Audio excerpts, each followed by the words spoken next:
Well, it's the third week of our Advent season here at See Hear Love as we celebrate hope, peace, joy, and love as we anticipate the birth of Jesus. The one who brings hope is the Prince of Peace, brings joy to the world, and personifies all that is love. So join us now as we journey in our Advent season, bringing and celebrating joy to the world.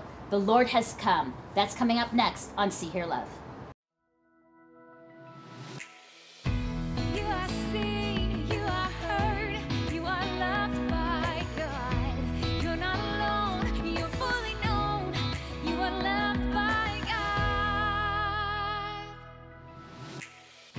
Well, welcome to See Hear Love. I'm your host, Melinda Estabrooks, and we are in beautiful Abbotsford, BC, in a chalet in front of a live audience. Woo! So exciting. I love this. And we are continuing our Advent journey as we celebrate and wait expectantly for the birth of Jesus.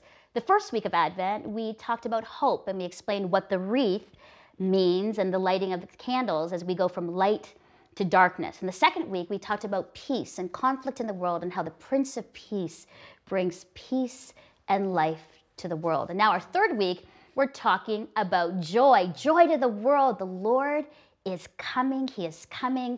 And I'm excited that I have these wonderful all-male panel with me to talk about joy. Do you guys look joyful? Yeah? Yeah? Okay. A little bit more joy, guys. A little bit more joy. Well, I'm excited, so excited that you're all here with me, and it's nice to meet new friends and new people doing great things. So let's do a quick introductions. I've got Nathan Uttangi.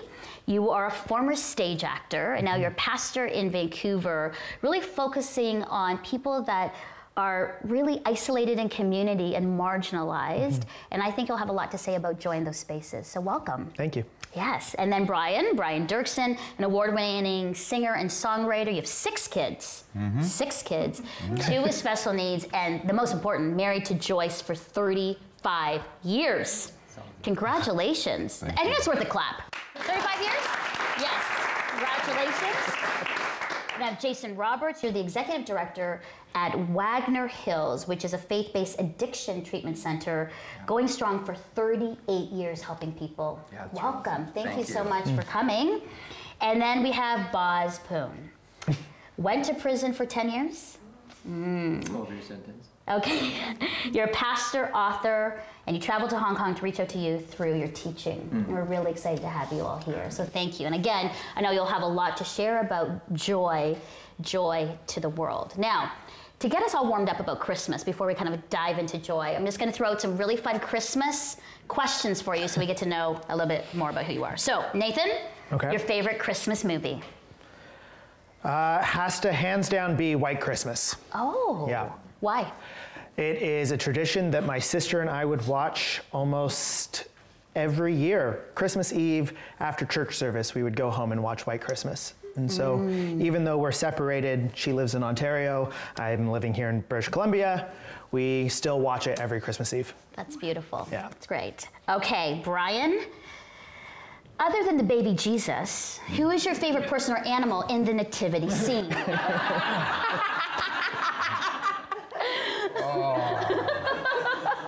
Oh, you gave me the zinger. Yeah, I did, actually. I left it for Brian. Let's say the shepherds. Okay. And because of the, let's say, the David connection, the Lord is my shepherd, so you think, and they were people that were kind of marginalized. And hey, they got the first Christmas concert. Yeah. Right? Oh, yes, right? they Because did. it was the shepherds out, and the angels came and put on the whole, the thing for them. That makes sense for you as a, I got it. That's good. So the shepherds, okay. All right, Jason, your favorite Christmas food to make, bake, or eat? Eat. Okay. Eat. I like your question. Okay. Turkey, obvious. Okay. And eggnog and... Yeah, you don't dip them. No, I was going to say that's not the mix, No, right? it's not to get, but that's it. So turkey and eggnog are your favorite Christmas things to eat and drink. Okay, good. Yeah. And Boz, your favorite Christmas song? Interesting. Beside Brian's newest song, Magical Lights. Did you guys? Okay, go ahead. Right, totally. All Holy Night. Oh, I Just love because that I just song. grew up hearing it from all the church services. Yeah. Wherever I go, you can hear it. It's a Oh, classic. beautiful. I love that song. Yeah. This is going to be a fun show. Okay, well, let's transition now into news and views, because I think as we look at joy as our third week of Advent, and we're talking about, God entering humanity and bringing joy to the world, let's talk about this news and views from the Huffington Post, where it talks about the 7 qualities of chronically unhappy people. Number 1, unhappy people their default belief is that life is hard and they're stuck as a victim. Number 1. Number 2, unhappy people believe that most people can't be trusted, which then is a lack of community. Number 3, unhappy people concentrate on what's wrong in this world versus what's right. Number 4, unhappy people compare themselves to others and harbor jealousy. And number 5, unhappy people strive to control their lives. And number 6, they consider a future with worry and fear. And then finally, number 7, unhappy people fill conversations with gossip and complaints. What do you think about that? So that's what they found as far as these are the qualities of unhappy people. Any initial thoughts or one that kind of sticks out? Nathan? For me, I think it's that number 2, the hard to trust and that difficulty with community. I think even for myself, there's pieces where community just becomes such a beautiful aspect of life. And in my own life, I think I've found moments where trust has always been hard, and to always open myself up or be vulnerable a little bit more just to embrace others and have others embrace me is really important. That's good, because they actually said happy people, their top priority is community and relationships. All right, your thoughts? Which one kind of stuck out to you?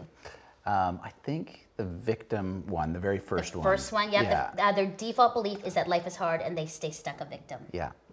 So I work with a lot of people in addiction and myself.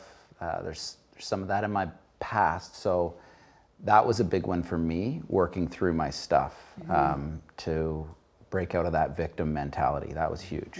Yeah. That's good. Yeah, Boz, yours. I would say the worry and concern. As I'm Number 6 is consider future with worry and fear all the time. Absolutely, yeah. The people that I talk to on a regular basis, because I pastor a church, it's about that. Like always being crowded with worry and fear, and make them not be able to feel happy. Yeah. It's a big one. Yeah, that is. All right, good. And Brian? Probably comparison. As a creative person, you're creating things, and then there's all this other stuff. But I just think our culture is saturated with fear of missing out, fear always comparing ourselves with other people. So I think that's a big one. That's good. I would say for mine is number 5, strive to control their lives. My husband would be like, yes. Little bit of a control freak, and you always want to and I think that's the thing where they said happy people go, you know what, life happens and things will happen and you can't control external circumstances, and so you've got to, be in a posture of, if it happens, we're going to remain positive and encouraged. So thank you. Those are good. And I would say that you are not chronically unhappy people. So I'm hoping so, because you are on the show about joy. Exactly. So thank you for your thoughts. Great discussion. And when we come back, we're going to be talking with this great panel more about joy and how joy impacts the world and how joy can be found in hard and dark spaces. That's coming up. Check out the See Hear Love podcast and get the backstory. Yeah. Get the inside scoop on real issues and real answers on common challenges we all face in relationships and in life. Find See Hear Love on Apple Podcasts. Hi, I'm Melinda, host and executive producer of See Hear Love.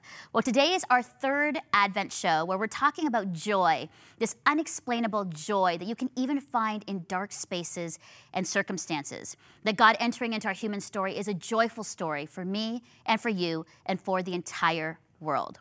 Well, our world is connected more than ever before, and yet loneliness is at an all-time high. And far too many people are suffering from feeling isolated because it seems especially difficult for young women. And I think that's why my favorite part of the entire See Hear Love program is the community it builds. Whether watching the show on television or reading our blogs or viewing our YouTube videos on our phones or listening to our podcast or connecting with us on social media, See, Hear, Love brings us all together. It intentionally creates a place where you can be seen, heard, and loved. And that's what it's all about, right? The heart of it all, to be known and loved. Whether it's sadness or loneliness, fear, or shame, whatever we're dealing with, love covers all of these. Christ's love covers all of these. And so that's why I'm inviting you to join our community. Our See, Hear, Love community needs you. Your wisdom, your perspective, your voice. We need you, and we need you to become a monthly supporter, a community member, to help ensure that this See, Hear, Love community continues. Your monthly gift of $20 combined with the generosity of others will create a foundation that See, Hear, Love can thrive, flourish, and continue to build a safe and authentic community, a place where you can be seen, heard, and deeply loved by God. Please give today at seehearlove.com/donate.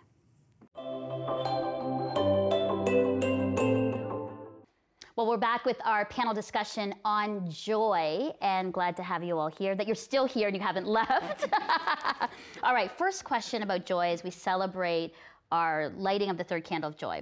So the story of Christmas is God entering into humanity, this incarnational act of God becoming a human and coming into the world. How is this act joyful and joy-filled news to the world?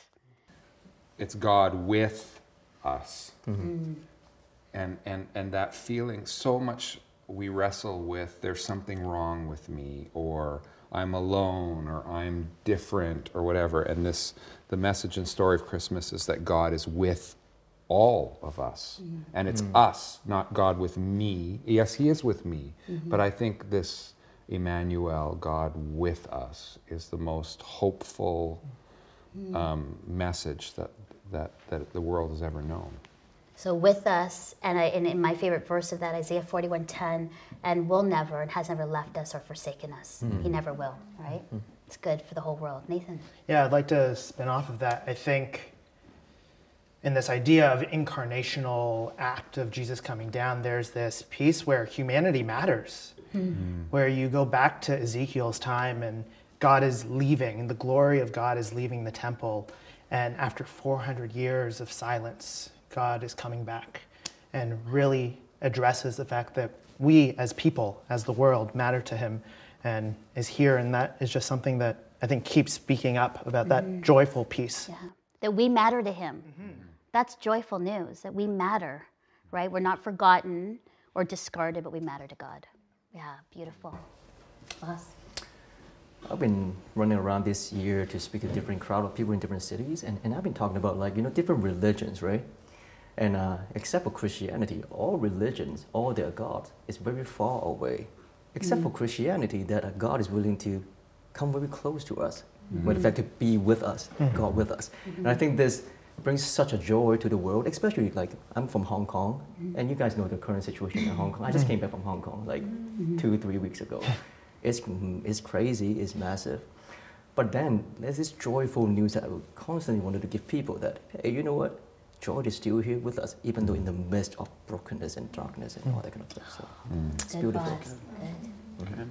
So we've talked about the whole world, and now I want, because each of you have a story where there's been some dark times in your space and circumstance. I just want to talk individually about that, how you have found joy in those places. I mean, earlier we said, you've been in prison and there's addiction, and your story that you'll share that through a depression and the work that you do with marginalized and isolated people.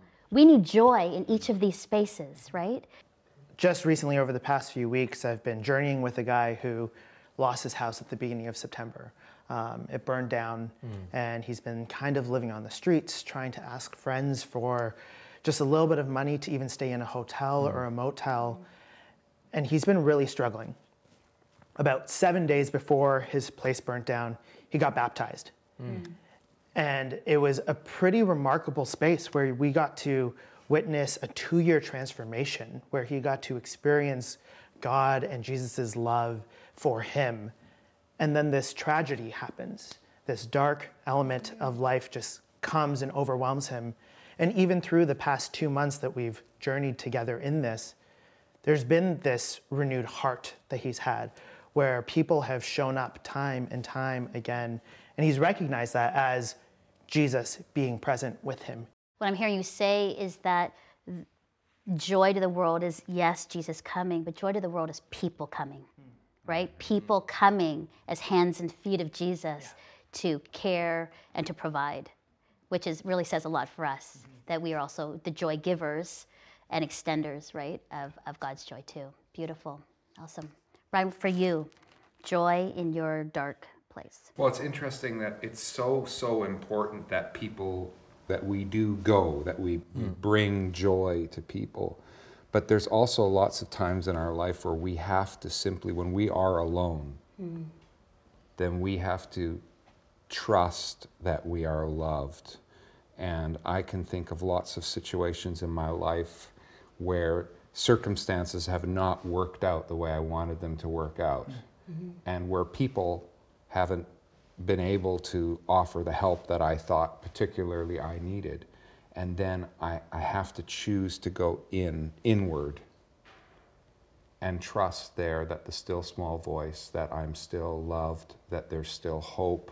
And I went through a 5-year period of wordlessness, struggled with depression, disorientation. I thought I was done. This is just a few years ago. And I had to come to that place of letting God love me when I wasn't being productive, so that I could become productive again, so to speak. But it was a process, it was time. And so some of that journey is deeply inward and it's deeply private. So yes, we absolutely have to go to each other, but there's a point for all of us where when there's nobody else around, nobody else is saying anything to us, that we have to learn to trust. Are we loved? Is God trustworthy? Can I hope for the future? And it's part of the human journey. It's good. It's good. Boz. I think happiness and joy is not quite the same. I think happiness based on a lot of getting something that I desire. Like if I'm hungry, I'm not happy. I eat something, I'm happy. Me too, that's right. Right? Right? It's called hangry all the time. Right? Yes. I get it. But being joyful is more than a state of mind. It's more like I can reconcile with my identity within me. So even though I'm hungry, I can still be joyful to go make myself a sandwich. You know what I mean? It's a big difference there. And I think in my personal darkest time, in prison and whatnot, and then in the world, people going through their dark moments, I think a lot of people mix it up with, I'm not happy, but doesn't mean that you cannot be joyful if you have your identity rooted in our Savior in Christ. Jason, for you, joy in a treatment center. I mean, you've gone through it, but also you're in that space working with people who, have addictions and are in pretty low place. How do you find joy in those spaces?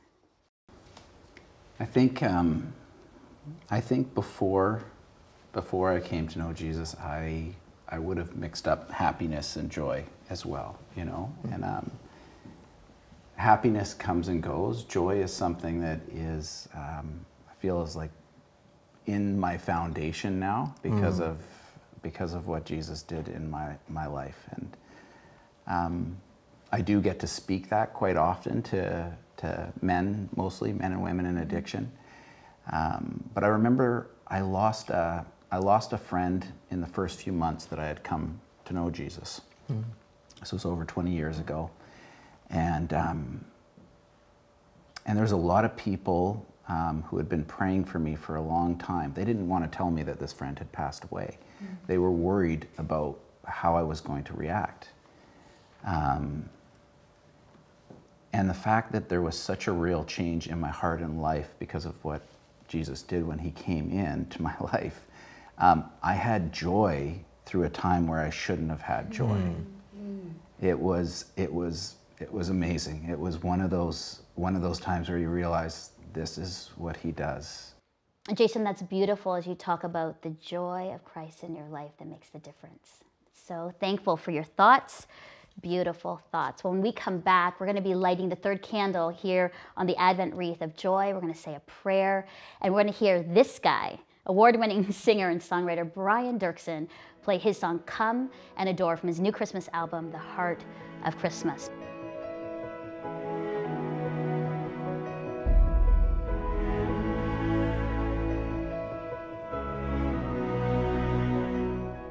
Joy to the world, he is coming soon. Now as we gather around the Advent wreath and candles, let us pray and light the third candle of joy as we anticipate and wait for the birth of Christ. Emmanuel, God with us, incarnate, taking on flesh. Right here, right now, light in the shadows, flickering yet strong. Lead us in the way. We light a candle of joy, that we might better see the way to good relationship with us God, who sits down in our midst to share our humanity.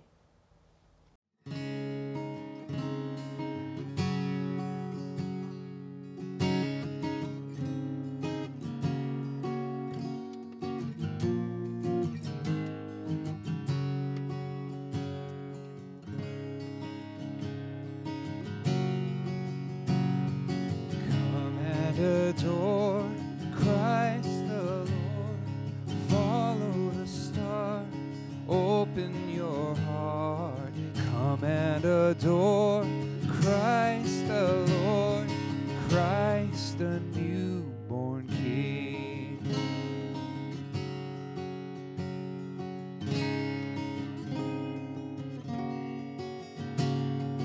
Come and adore Christ the Lord. Empires give way to whispers of grace. Come and adore Christ the Lord, Christ the newborn King.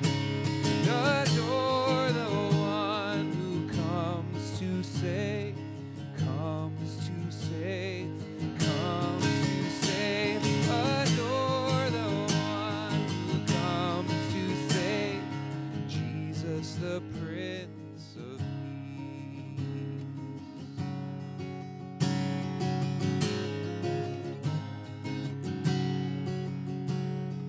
Come and adore Christ the Lord. See him by faith, the Son sent to reign. Come and adore Christ the Lord, Christ the newborn King. This is Christ the King, whom shepherds guard and angels sing. Haste, haste to bring him, Lord, the babe, the Son of Mary. Raise, raise the song on high, the Virgin sings her lullaby. Joy, joy, for Christ is born, the babe, the Son of Mary. The babe, the Son of Mary, the Savior, Son of Mary.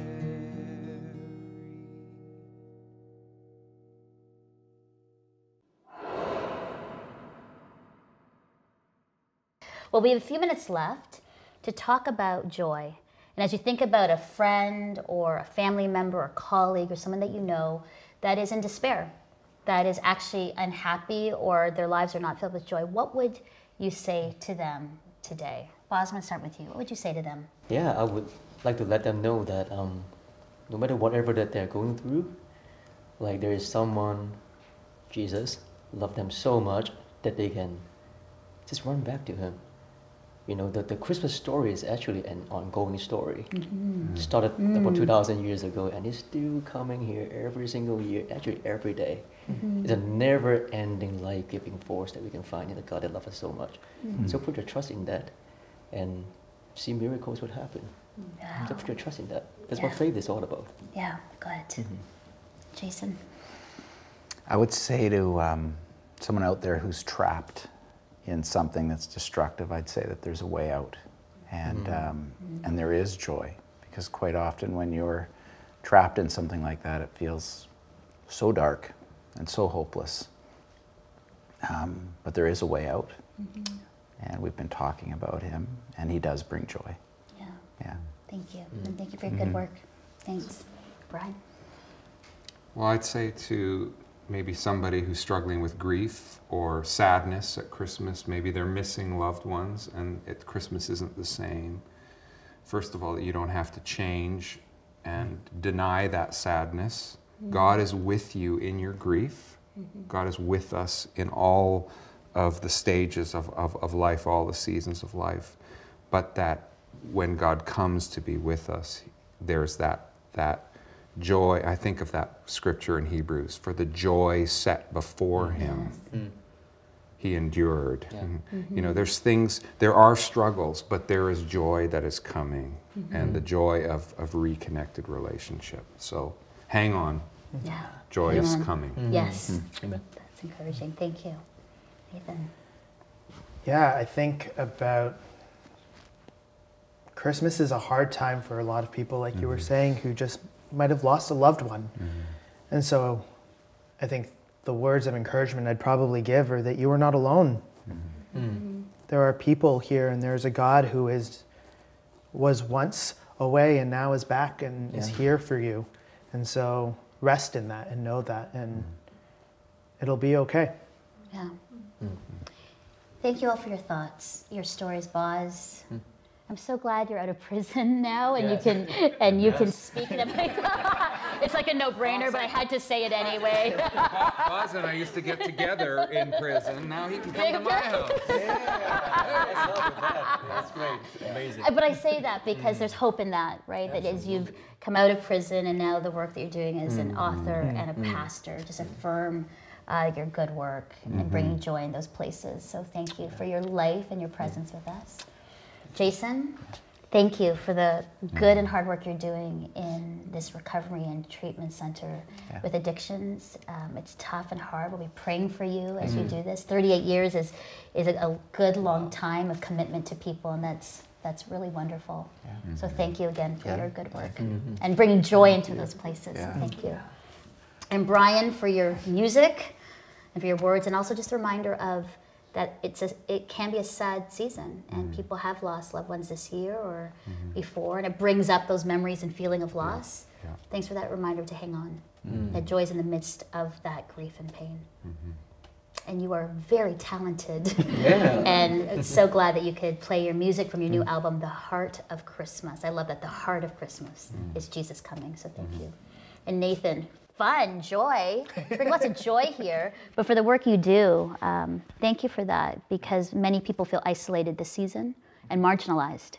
And I think it's a call for us to step out and to be part of community and to care and to bring joy in those places. So thank you. Thank you all so much for celebrating Advent with us.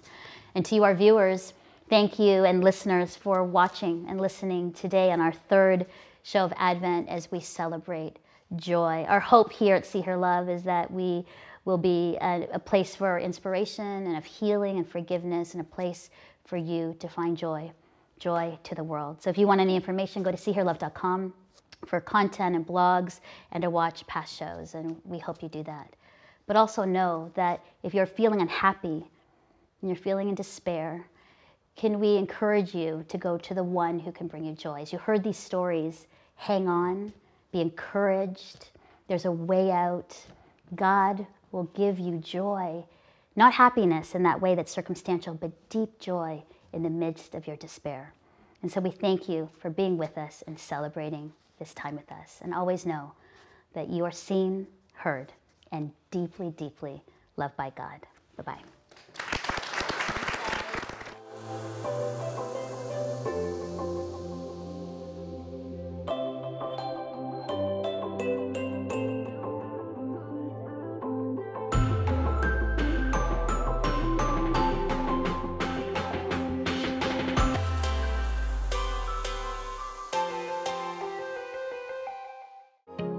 Deeks Insurance is a proud sponsor of the See Here Love Studio.